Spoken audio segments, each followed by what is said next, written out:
So what's up mga ka-idol, nandito tayo ngayon sa ating computer shop.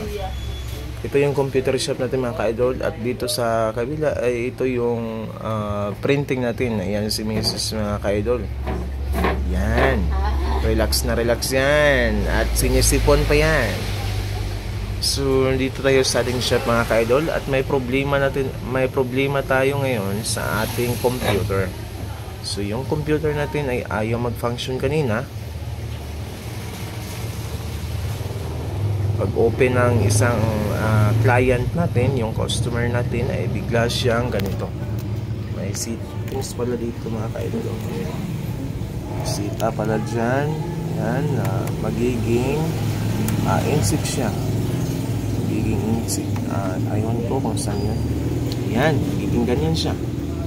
Kasi napindot pala yun ng customer. Napindot to ng customer natin. Kaya bigla siyang na ganun.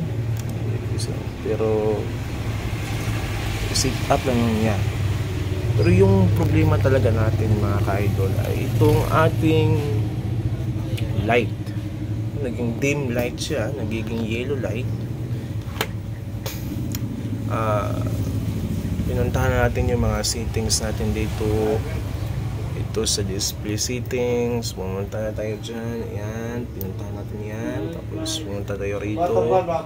Tapos itong night light ay itina-turn off na natin. At ina-RGB na natin yung color profile natin. Tapos dito sa ibaba ay wala ka ng settings na makikita. Yan, wala namang ibang settings dyan maliban sa display. So okay na talaga itong color na to. Pero bakit yellow tint pa rin? Kaya nag-refresh tayo, ganun pa rin. Dito tayo sa personalize. Kasi tapos na tayo sa unang dito sa display settings. Personalize tayo. Pinuntahan natin yan kanina mga ka-idol. At ayan, wala tayong nakikitang anumang masisit up na rin dyan. Sinense natin to ng picture. Naka-Windows spotlight yan. Pero wala pa rin. Choose na tayo ng ganitong background, pero wala pa rin. Kaya mga ka-idol, ako ay nagtataka. Ako ay nag-search ng mga paraan sa YouTube kung paano ma-fix tong problem na to.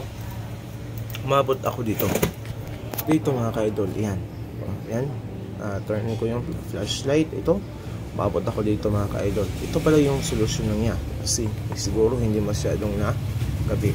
Ayan. So yan mga ka-idol, ito lang pala yung solusyon. Make sure na nakakabit ito ng mas nakadikit sa monitor mo at hindi madaling magalaw-galaw. Kaya nag-yellow tint siya. So ayan mga ka-idol, kailangan natin ng fish natin ng yan, kasi hindi yan nakalako ito. Hindi nakalock yan mga ka-idol. Pinag-lock yan. Yan. So, dapat lock mo yan. Kasi pag magalaw yan, ay mag-yellow tint yan. So, ito pala yung piso net natin mga ka-idol yan. May naglalaro dyan. Yan, doon naman sa kabila. May naglalaro doon. Yan yung customer natin. Napakagwapo niya, no? Si Marjon yan.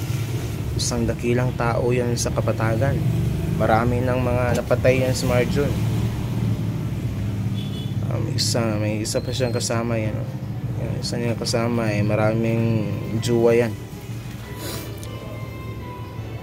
So yun mga ka-idol, fix lang natin. Tapos magiging okay na siya.